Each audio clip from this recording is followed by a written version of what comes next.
Oke, kita bahas tentang nilai min atau nilai rata-rata.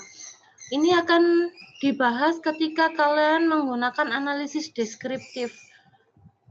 Coba kalian lihat di sini ya, ada angka 22, 20, 21, 10, 36, 15, 25, 15. Cara ngitung rata-ratanya gimana? Ada yang mau nyoba? Itu Bu, screen-nya belum keluar. Loh, belum keluar? Oh, di sini kok masih udah hitam keluar ya? Belum Bu. Masih hitam proses kayak muter-muter. Has Oke, started oke, oke. screen sharing. Tak cobain lagi.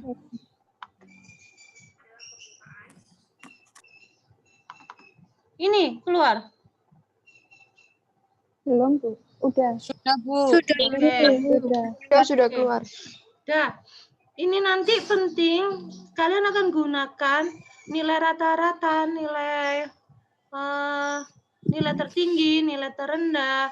Nah, itu nanti pada analisis deskriptif. Coba, ini ada angka 22, 20, 21, 10, 36, 15, 25, 15. Untuk ngitung nilai rata-rata itu gimana caranya? Yang tengah dibagi 2 kalau nggak salah Bu. Nilai rata-rata? Siapa itu yang jawab tadi? Amil. Ayo, ada lagi yang mau nyoba? Kalau punya jawaban yang lain. Jumlahnya kan ada 8. Ditambah semua terus dibagi 8, Bu. Apa Dini ya?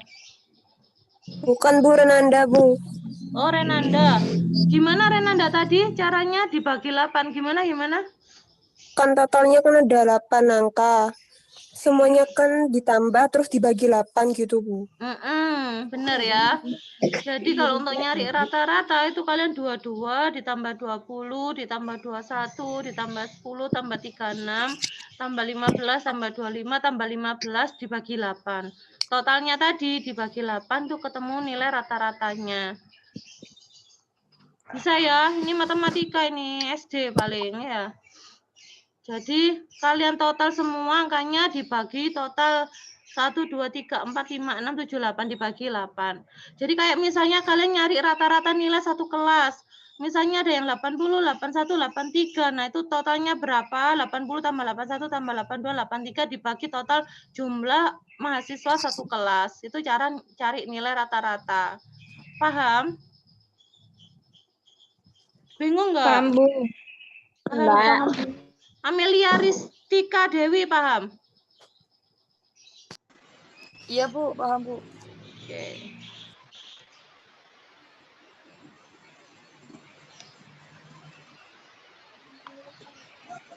Nah, modus. Modus itu nilai yang paling tinggi frekuensi kemunculannya. Jadi yang paling sering muncul. Berapa kalau dilihat dari angka ini yang paling sering muncul? Angka berapa? 20. Iya, 20 ya. Kalian lihat, 20 berapa kali muncul? 1, 2, 3. Yang lainnya kan nggak sampai 3. 22 cuma 1 kali, 21 cuma 1 kali. Jadi kesimpulannya modus itu adalah angka yang paling sering muncul. Yang frekuensi kemunculannya lebih banyak dibandingkan angka yang lainnya. Nah, ini median. Siapa yang masih ingat? Median adalah nilai tengah. Gimana caranya? Coba yang ini dulu, yang atas Nilai ini. tengah. Yang 283418 ya, apa caranya nyari nilai tengahnya? Diurutkan dulu Bu, dari yang kecil ke besar, baru dicari nilai tengahnya. Oke. Diurutkan dulu ini ya urutannya 1, 2, 3, 4, 8, 8. Nah, nilai tengahnya berarti kan ada 2, 3, dan 4. Berarti gimana caranya? 3 sama 4 ditambah terus dibagi 2. 3 sama 4 ditambah dibagi 2. Oke, pintar. Yang bawah ada 2, 3, 4, 1, 8. Diurutkan juga ya. 1, 2, 3, 4, 8. Nilainya berapa nilai mediannya? 3. Dah, yang bawah ini udah saya bantu ngurutin. 15, 20, 20, 20, 21, 22, 25, 26. Berapakah nilai mediannya? 20,5, Bu. 20,5 Bu. ditambah 21. 20 tambah 21 dibagi 10,5 Bu hasilnya. Oke, ada yang masih bingung? Pokoknya kalau nilai tengahnya ketemu 2 angka, itu kalian tambahkan dibagi 2. Paham ya? Kalau ketemu 2 angka, misalnya kayak ini tadi, ketemunya nilai tengahnya kan 2 angka kan, 3 dan 4. Ini ditambahkan dulu, baru dibagi 2. Kalau ketemu 1 angka gini enak, ya udah langsung 3. Kalau ini tadi kan ketemu 2 angka juga kan, angka berapa ketemunya? 20 dan 21. Berarti ditambahkan dulu. 20 ditambah 21 dibagi 2. Sampai sini ada pertanyaan? Enggak Bu. Saya lanjut ya. Dah, ini mulai konsentrasi ya. Kita udah mulai membahas tentang uji independen atau t-test. Nah, uji independen ini tuh gini, kalian meneliti hasil belajarnya, jadi kalian semester 7A sama 7B misalnya, saya bandingkan, kalau 7A pakai metode diskusi, saya cara ngajarnya, kalau 7B hanya saya aja yang menyampaikan tanpa diskusi. Nah, dari situ saya akan meneliti hasil belajarnya, nanti akan bagusan mana antara 7A sama 7B. Itu pakai uji independen t-test. Ini nanti ada prakteknya. Jadi ini hanya gambaran awal aja. Kalian nggak usah itu nggak usah. Jadi ini untuk membedakan bagusan mana antara kelas 7A dan 7B. Kalau metode saya mengajarnya itu berbeda. Nah, ini 7A sama 7B kan 2 kelas yang berbeda dan tidak berhubungan kan? Makanya pakai uji independen t-test. Yang pertama yang 7A saya pakai diskusi. Yang kelas 7B saya pakai metode ceramah. Itu biasanya menurut penelitian terdahulu itu akan menghasilkan hasil atau prestasi yang berbeda antara metode pembelajaran dengan diskusi sama metode pembelajaran dengan ceramah. Penelitian terdahulu ada yang bilang, oh hasil prestasinya akan bagusan kelas yang pakai metode diskusi dibandingkan metode ceramah. Nah, itu saya bandingkan perbedaannya. Itu pakai uji independen t-test. Caranya gimana? Nanti ketika kita praktek, nanti kita praktekkan. Ini hanya untuk kalian paham aja apa bedanya uji independen t-test sama yang ini. Kadang-kadang anak-anak kalau udah jalan itu bingung. Ini, aduh kok nggak bisa lanjut. Nah, loh kebanyakan. Nah, beda. Nanti bingungnya kadang-kadang ini, pakai uji independen t-test atau pakai uji paired t-test. Kalau yang ini adalah uji berpasangan. Jadi bedanya kalian lihat. Kalau yang ini sama-sama prestasi belajar. Tapi saya menganalisanya, kelas kalian sebelum ada e-learning sama sesudah ada e-learning itu saya bandingkan. Bedanya bagusan mana nanti hasil belajarnya. Ada e-learning sama nggak ada e-learning. Yang sebelumnya nggak ada e-learning sama sesudah e-learning. Itu hasilnya akan saya bandingkan, saya bedakan. Oh, ternyata hasilnya nanti bagusan kalau hasil belajarnya itu bagusan kalau ada e-learning. Misalnya seperti itu. Nah, apa bedanya uji paired t-test sama independent t-test yang tadi? Sama-sama membedakan kan? Tapi bedanya di mana? Ada yang tahu nggak? Ayo, siapa yang bisa? Bedanya yang ini, uji paired t-test atau uji berpasangan sama yang independent t-test ini. Bedanya di mana?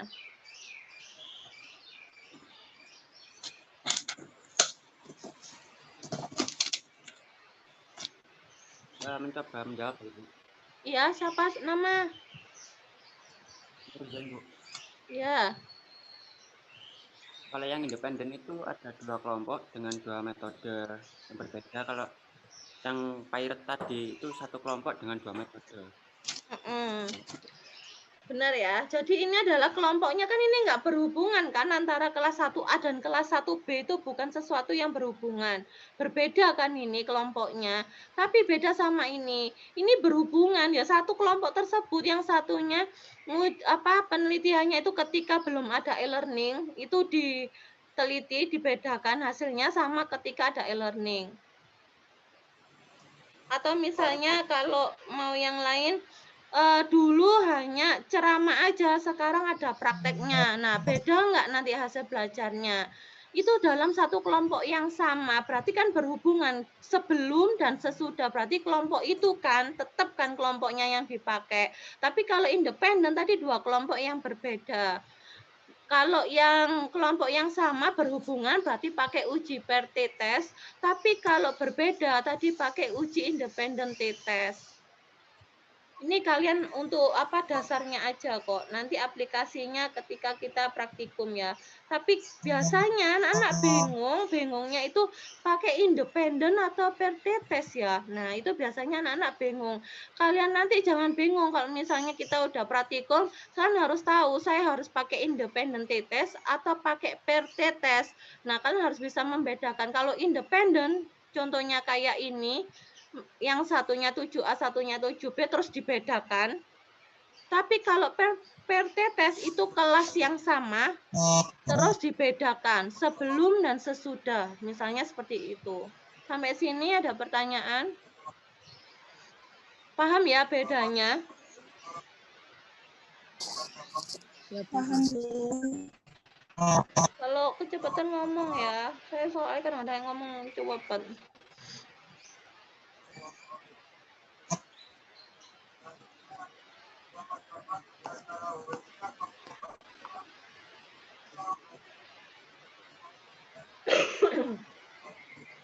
Oke, uji analisis regresi linear sederhana. Analisis linear sederhana itu X-nya hanya ada satu, Y-nya hanya ada satu. Ini disebut regresi linear sederhana. Nanti saya kasih contohnya jurnal penelitiannya ya. Jadi X-nya cuma satu, Y-nya satu. Itu disebut uji analisis regresi linear sederhana. Nanti ketika kalian menyusun skripsi, kan jangan bingung. Saya termasuk sederhana atau berganda ya. Pokoknya kalau sederhana itu X-nya hanya satu, Y-nya hanya satu. Itu sederhana. Tapi kalau berganda itu seperti ini. X-nya lebih dari satu. Y-nya satu atau dua, pokoknya ininya lebih dari satu. Kalau sederhana, intinya sederhana itu satu-satu. Kalau berganda lebih dari satu. Kuncinya itu. Nah, yang membedakan adalah kalian lihat ini. Biasanya regresi berganda itu ada uji T dan uji F. Uji T itu uji parsial. Ini penting ya, dengerin sampai harus paham pokoknya.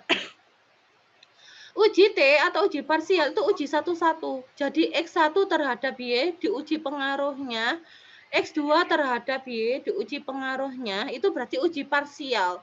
Uji parsial itu uji satu-satu. Nah, uji F itu uji simultan, berbarengan. X1 dan X2 berpengaruh terhadap Y. Gitu ya. Jadi, tak ulangi. Kalau uji T atau uji parsial itu uji satu-satu. Pengaruhnya X1 terhadap Y. Terus rumusan masalah keduanya X2 terhadap Y. Kalau uji simultan itu uji bareng-bareng, uji bersama. X1 dan X2 yang di kotak putus-putus ini kan saya jadiin satu. Nah, ini seharusnya garisnya yang tengah ini putus-putus juga. Saya lupa nggak saya kasih putus-putus. X1 dan X2 terhadap Y. Itu uji simultan. Uji simultan itu uji secara bersama-sama. Jadi X1 dan X2 terhadap Y. Itu pakai uji F. Nah, kalau uji parsial atau uji sendiri-sendiri tadi itu pakai uji T. Jadi nanti pas kalian menganalisis jangan bingung kalau yang F simultan itu pakai uji F, yang parsial yang sendiri-sendiri itu pakai uji T. Oke, ini saya kasih jurnalnya dulu ya, ntar.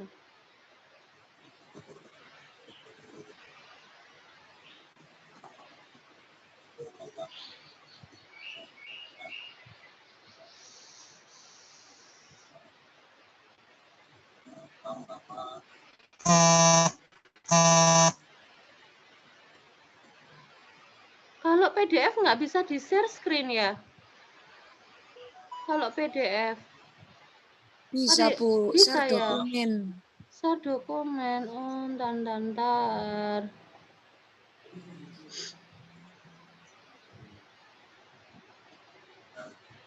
Bukan yang ini.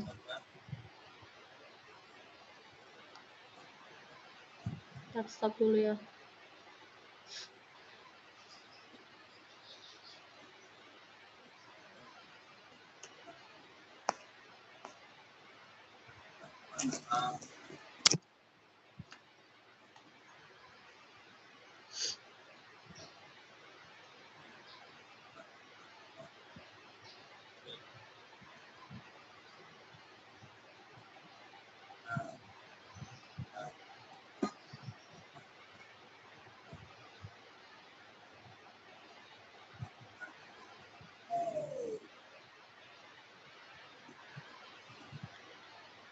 Udah kelihatan PDF-nya?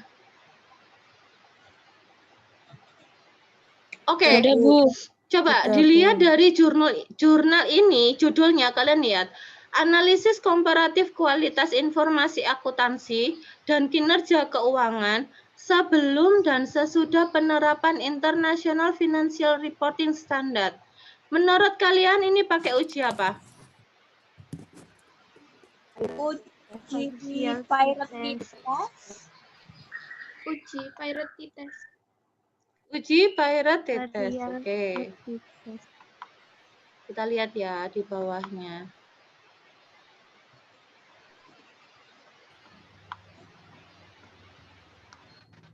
Bentar ya, saya harus add dokumennya dulu.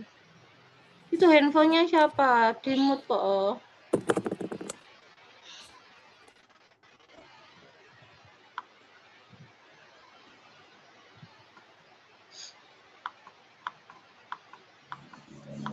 Nah, rumusan masalahnya kalian lihat. Apakah terdapat perbedaan pada laba akuntansi sebelum dan sesudah penerapan IFRS? Apakah terdapat perbedaan pada harga saham sebelum dan sesudah penerapan IFRS di Indonesia? Ini membedakan semua ya. Sebelum dan sesudah semuanya.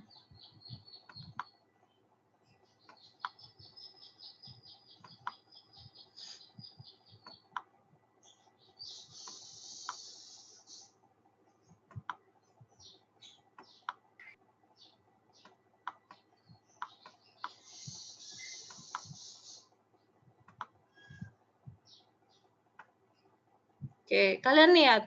Metode penelitiannya, pakai uji T sampel berpasangan atau paired sampel t-test. Jadi udah paham ya, jawaban kalian udah benar. Pakai uji T sampel berpasangan atau paired sampel t-test.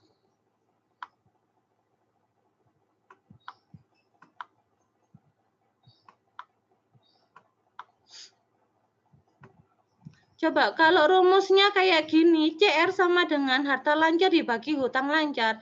Ini interval atau rasio? Data kemarin. Rasio. Rasio. Oke.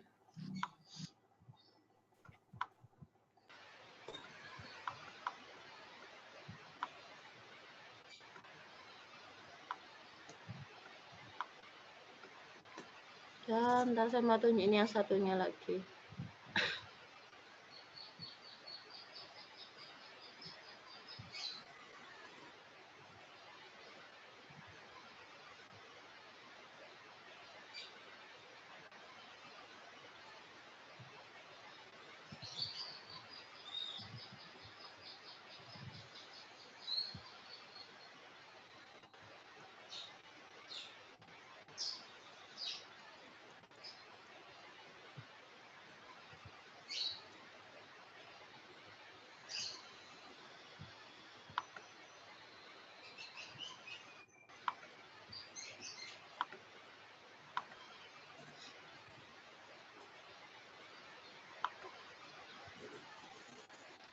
Oke, kalian lihat, ini rumusan masalahnya yang nomor 3, yang ini. Perbedaan hasil belajar akuntansi sebelum dan sesudah menggunakan model pembelajaran role playing pada kelas eksperimen. Rumusan masalah yang keempat, perbedaan hasil belajar kelas eksperimen dan kelas kendali. Untuk nomor 3 pakai uji apa? Uji pirate test. Kalau yang nomor 4? Independent test. Oke, kita lihat ya jawaban kalian benar atau enggak. Soalnya anak-anak pas sudah mulai nyusun itu bingung kan, anak pakai independen atau PRT test, karena kan dua-duanya sama-sama membedakan. Nah, kalian harus sudah bisa membedakan kalau yang pirate itu untuk yang gimana, kalau yang independen untuk yang gimana.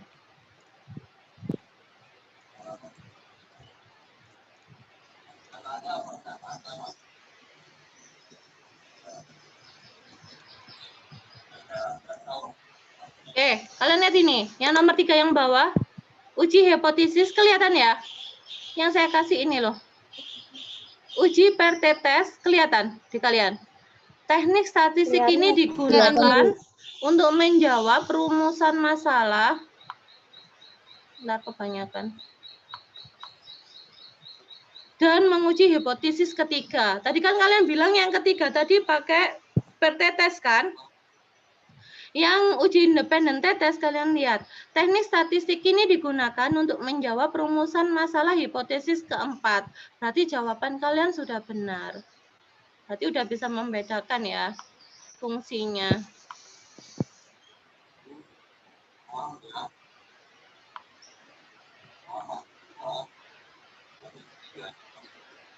Oke.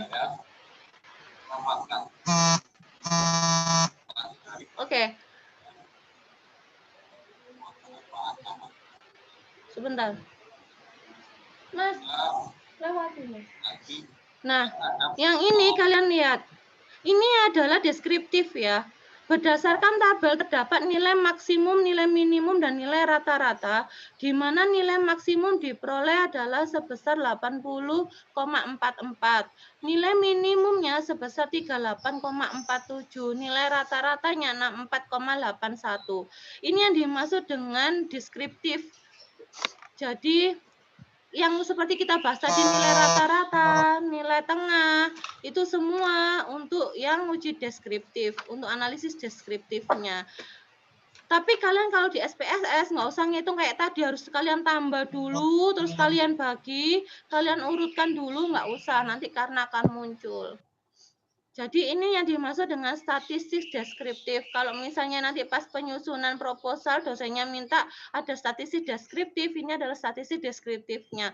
Kalian statistik deskriptif itu menjelaskan, oh untuk X1 nilai tertingginya berapa, nilai terendahnya berapa, nilai tengahnya berapa, nilai rata-ratanya berapa. Itu adalah statistik deskriptif. Kayak yang seperti ini contohnya. Berdasarkan tabel terdapat nilai maksimum, nilai minimum, dan nilai rata-rata, di mana nilai maksimum diperoleh adalah sebesar 80,44, nilai minimumnya 38,47, nilai rata-ratanya 64,81. Itu adalah statistik deskriptif. Dan ini akan keluar juga nanti di SPSS. Jadi kalian nggak usah ngitung kayak yang tadi kita pelajari. Tadi supaya kalian paham aja yang dimaksud dengan nilai tengah, nilai rata-rata itu apa. Sampai sini ada pertanyaan? Untuk uji T tadi udah bisa membedakan ya.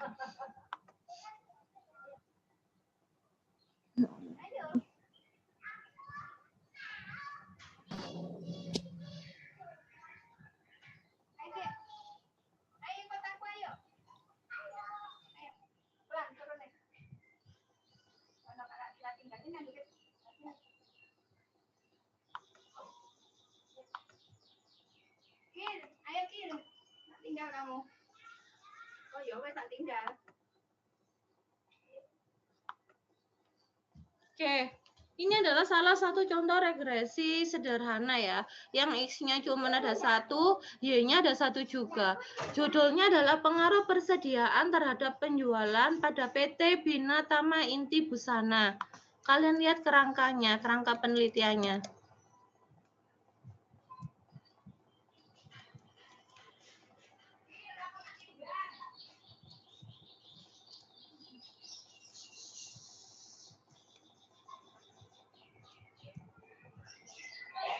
Nah, ini ya, kalian lihat kerangkanya. Kerangkanya X-nya hanya ada 1, Y-nya juga ada 1. Persediaan terhadap penjualan. Jadi ini nyari pengaruhnya persediaan terhadap penjualan.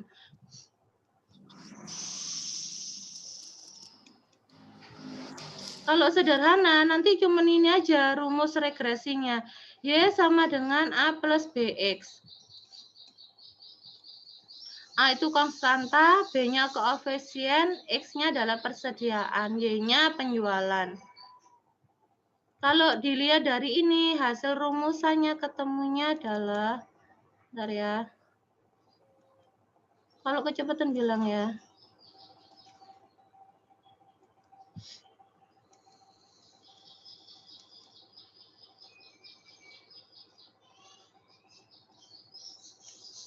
Oke.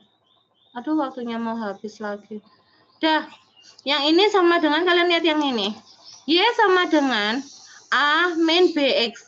Kalian lihat A-nya ketemu berapa? Lihatnya di sini ya. Di B ini loh, 14, 25, 22, 56, 39. Min-nya dari mana? B-nya dari ini. Min 1,972X. Nah, min ini ada artinya. Ada yang bisa ngertiin nggak? Sebenarnya min di sini artinya apa? Rumusannya tadi kan Y sama dengan A plus BX. Ternyata hasil uji koefisien regresinya itu menemukan bahwa Y sama dengan A min BX. Min BX-nya itu ada yang bisa ngartikan nggak? Apa itu maksudnya nilai min itu? Ayo, apa? Siapa yang mau nyoba?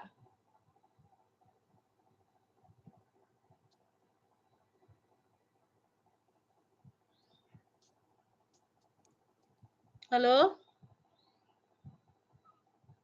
Ada yang mau nyoba?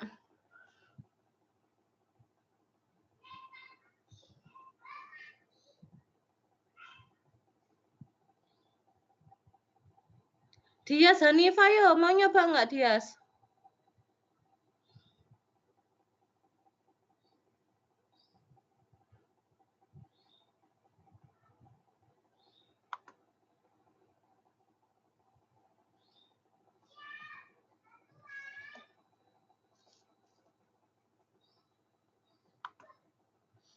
Ada yang mau nyoba nggak?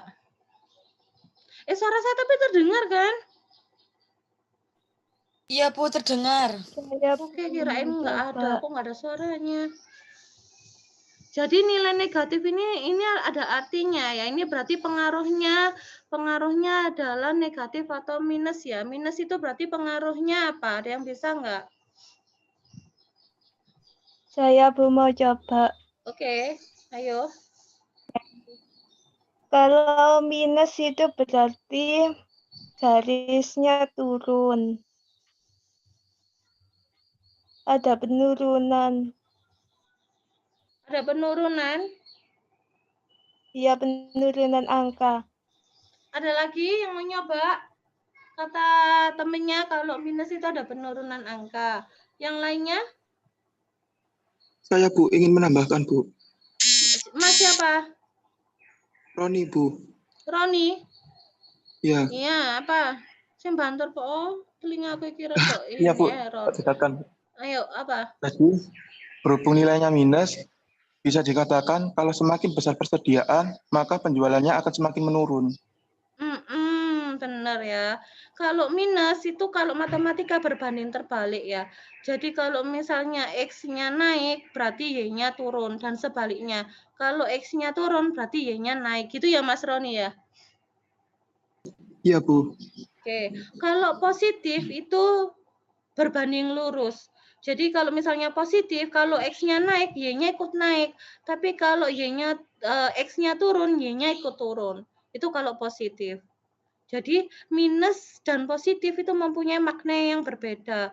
Nanti kalian harus bisa membedakan ya, karena kan nanti ketika hasilnya keluar, kalian harus menganalisa maksudnya angka-angka tersebut itu apa. Jadi kalau misalnya ketemu kayak ini min BX, jadi min 1,972, itu artinya kalau misalnya persediaannya turun, penjualannya berarti naik. Dan kalau misalnya persediaannya naik, berarti penjualannya turun. Jadi kebalikannya, berbanding terbalik. Tapi kalau positif itu berbanding lurus. Jadi kalau X-nya naik, persediaannya naik, penjualannya ikut naik juga. Kalau misalnya persediaannya turun, penjualannya ikut turun. Itu yang dimaksud minus dan plus.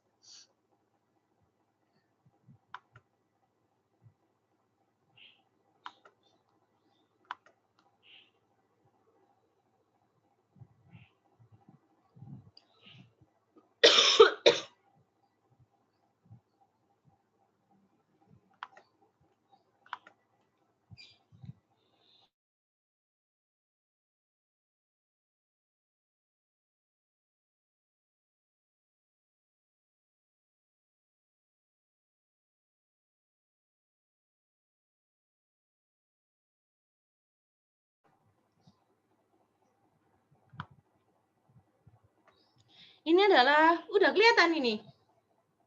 Ini adalah analisis faktor-faktor yang mempengaruhi profitabilitas pada perusahaan manufaktur yang terdaftar di Bursa Efek Indonesia. Ini tuh regresi linear sederhana atau berganda? Kalau ada kata faktor-faktor. Berganda. Oke, berganda ya. Berarti S-nya lebih dari 1.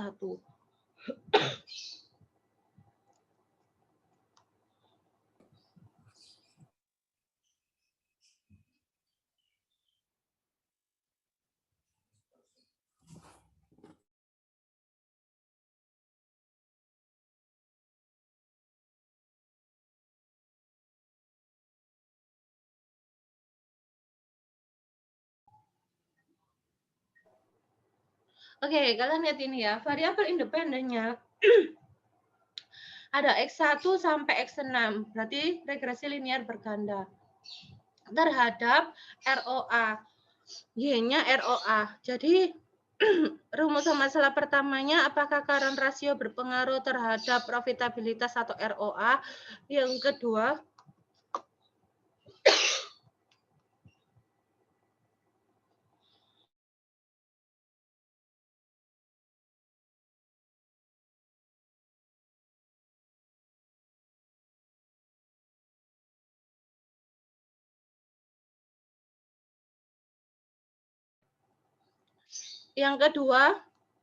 total aset turnover terhadap ROA.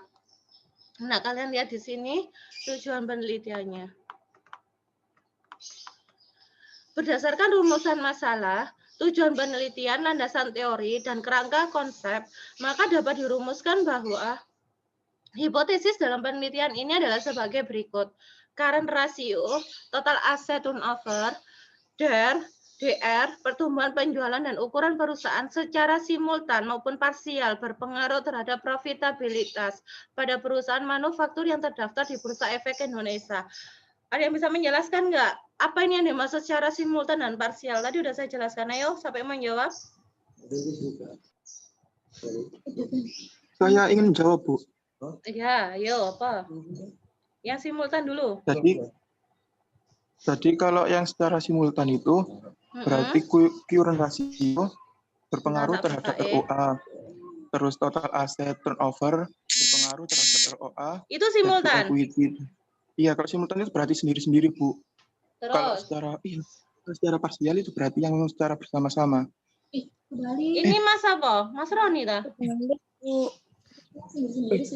Maaf, Bu, kebalik, Bu. Kalau yang parsial itu sendiri, kalau yang simultan itu bersama-sama. Kebalik tadi ya. Iya.